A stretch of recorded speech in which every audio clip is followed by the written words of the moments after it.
Have you ever wondered how StarCraft 2 looked in 2010? It was a wild time and the game was completely different from what it is nowadays. So let's jump back in those bizarre times, and to make our story a bit more thrilling, we'll observe the path of the first GSL champion, Fruitdealer. He was a professional player in the Brood War. Cool, that was his nickname, entered the scene in 2006 and played for only 1 year. Hardly had his career started, he was forced to leave because his father got ill and now he helped his mother run the fruit stand. This way, he became a fruit dealer. 3 years later, StarCraft 2 got released, and the hero of our story tried his best to become a pro gamer in the sequel. He chose the Zerg race, and he was kinda misfortunate with it, because Zerg was the weakest race at that period of time. But the game was still fresh, the meta wasn't developed yet, and there was room for creativity. Having successfully qualified for GSL, Fruitdealer faced his first opponent in the tournament. It was Eternal, a Protoss player from the same team as CV Live. At that time, the matchup was mostly about different kinds of all-ins and timing pushes. Zergs would often go for Rochlings, Protoss preferred Stalker, Sentry, Zealot attacks.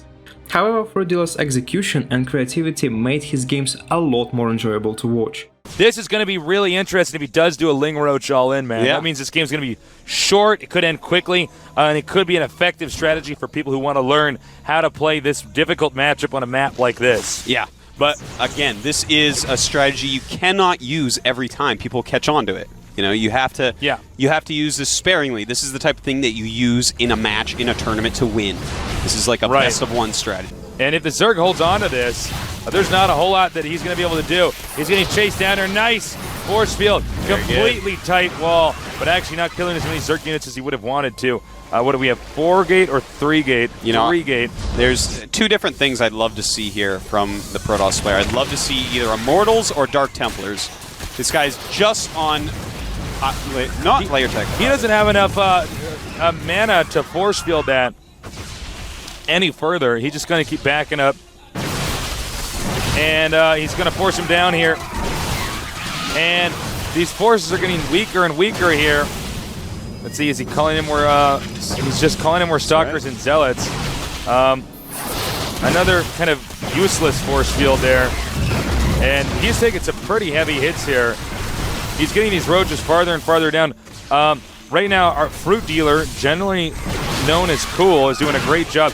Finally, we're seeing Blink used here in the micro battle. He wasn't really touching that before. He was almost like, oh, this is huge! Blinks away, very nice. The sentries are gone! Oh no, this is really bad. It looks like Eternal may be losing right here. Beautiful attack by Cool. Such a cool strategy. It's so cool. Oh, probes just falling like they're nothing. And Cool has shown us, hey, this is one way you can beat a Protoss. That's going to be G. And another G. I don't know why I said it like that. That's going to be GG. In the next round, Fruitdealer faced Tager, who wasn't a serious threat at that time. Then it was another Terran player top, and Zerg vs Terran matchup was heavily favored for the human race, and most viewers and players would bet on the Terran to win the match. The maps usually had a short rush distance, the queens were weak, and you would often feel pressure to use roaches to stop any kind of early game aggression. To make things even worse, they started on Scrap Station, a map with terrible location for Zerg, but with a convenient island base for Terran. And yet Fruitdealer knew how to perfectly play his favorite race. And now Terran can attack. By the way, Ultralisk Cavern on the way, but we gotta get back to this action. So much stuff going on in this game. Too many Marines right now. It's got to be so careful with his mutas, but here come the Overlords. They have a lot of Banelings in them. And he does a ton of damage, but I don't know if that's enough. He's gonna have to reinforce this here. Cool has no mutas right now, and he's producing, let's take a look at it, 15 Ultras. Oh my god. He is making 15 Ultras right now. Cool is so good. This, folks, is how you play against Terran. Okay, the Ultras are out. The Terran's in for a surprise. Yeah, that's right. He's going to get crushed here. So many Ultras. Oh my god. Flanking all over the place. Being peeled apart.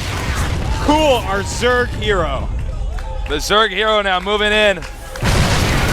Now, he did make a planetary fortress here. That's pretty good.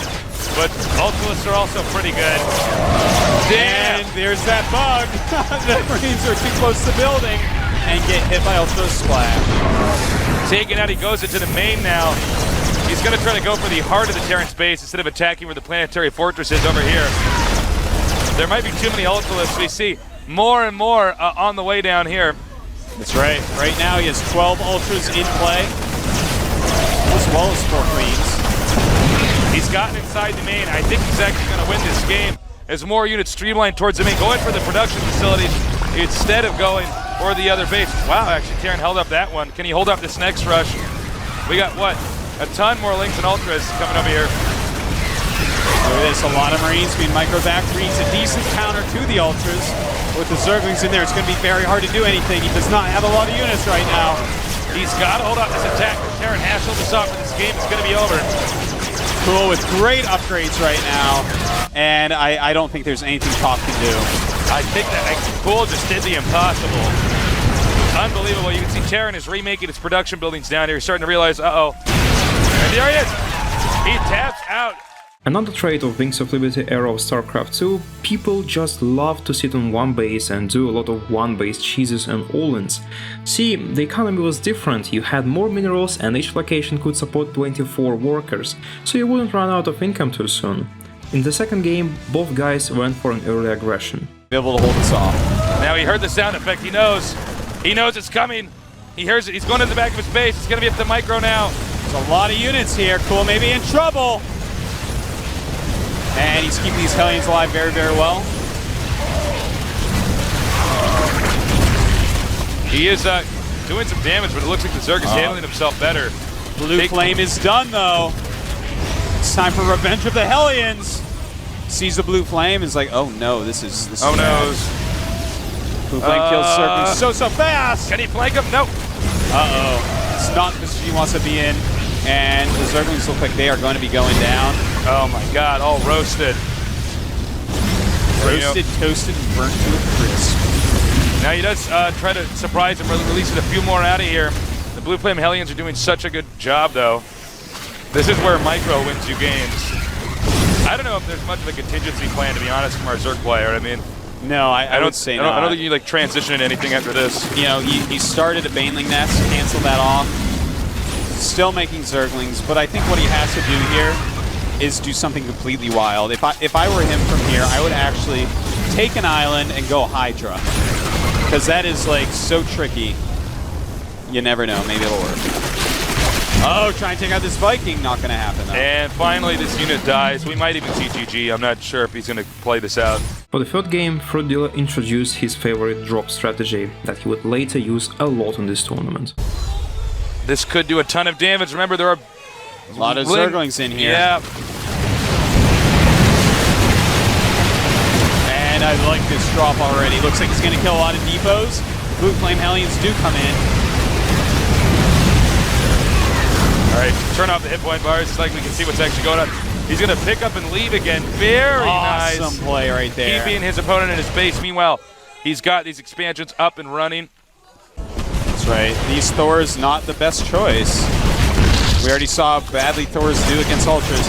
And repairing isn't going to work here, folks. He cleans this is going to have to be it. Expect GG any second. Actually, that's a lot of Thors. Maybe this game's going to go on for a little bit longer. That's right. He's just got so much going on for him right now. He just keeps on upgrading these Ultras. They're almost fully upgraded at this point. I feel like I'm watching, the, you know, Godzilla against like Mothra or something. Like it's just two giant Thors units. Yeah. And wow, just crushing right through this army. Ultras are so good. Well, he's actually going to take out the planetary fortress. Look at this. He almost holds this with his Thors. There it is. GG. Wow. The best part of watching early days of StarCraft 2 is that you never really knew what to expect. Every match was different, everything was new both to players and viewers, and there was indeed a lot of variety in every single map. Unlike many other players who tried to stick to a certain playstyle, Fruitdealer would exploit everything his race had, from rock-solid macro games to silly 6-pool all-ins on the biggest maps where nobody would expect you to do such a crazy move. Already in top 8, Fruitdealer was the only Zerg player left, and many people thought he would go down soon, especially when he faced a Terran player once again in the semi-finals.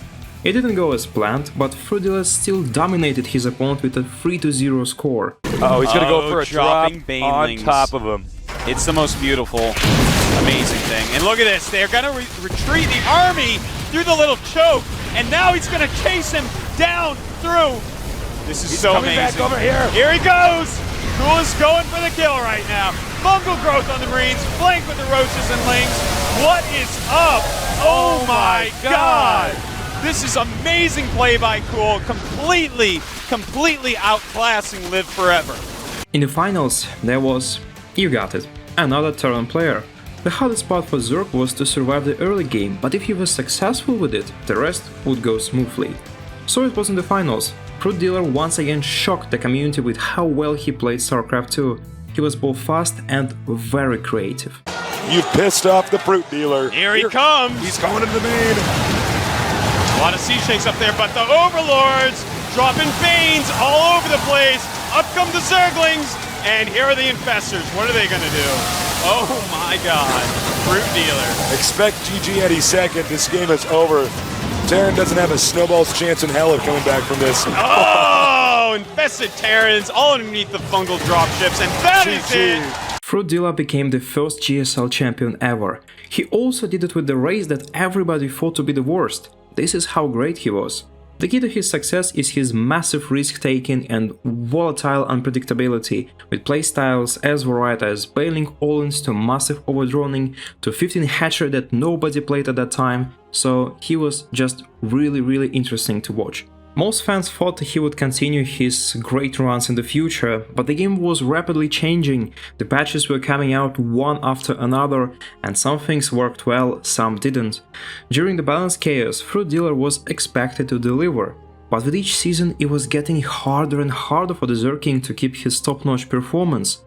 According to rumors, he was too confident in himself and practiced less than other players. In other words, he was a little bit lazy. And as it often happens with first champions and pioneers, Fruitdealer would see a decline in his career shortly after.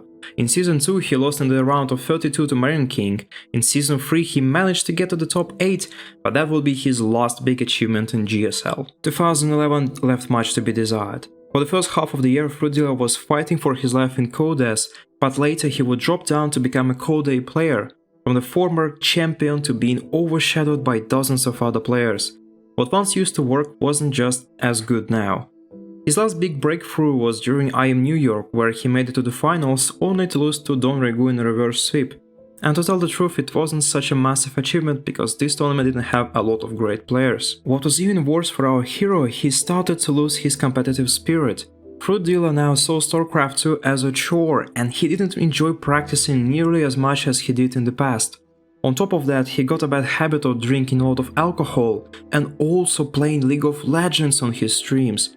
You know, it's kinda hard to qualify for GSL with a hangover. StarCraft 2 kept on evolving, players were getting faster, more skillful, and the first metas began to dominate the playstyle of all players. Now there was less room for Fruitdealer's creativity, and in 2012 he was already unable to even qualify for GSL, a tournament he once completely destroyed with his bizarre skills and tactics. The same year he chose to retire to become a coach in League of Legends. Who knows, maybe that exact game sucked all of his practice time in StarCraft 2. But his name will still be remembered as the name of the first GSL champion. He was a very entertaining player who paved the road for Zergs to follow. People thought that this was actually a very sad story, a sad waste of talent. He was the only one who could win despite all the imbalances at that time, but he was just too lazy to make it work for at least one more year. That's it for our story. If you enjoyed it, check out another curious path of a different Korean player in GSL. And also make sure to go down into the description to join my Discord server and follow me on Twitter for more StarCraft 2 updates. Have a nice day and see you next time.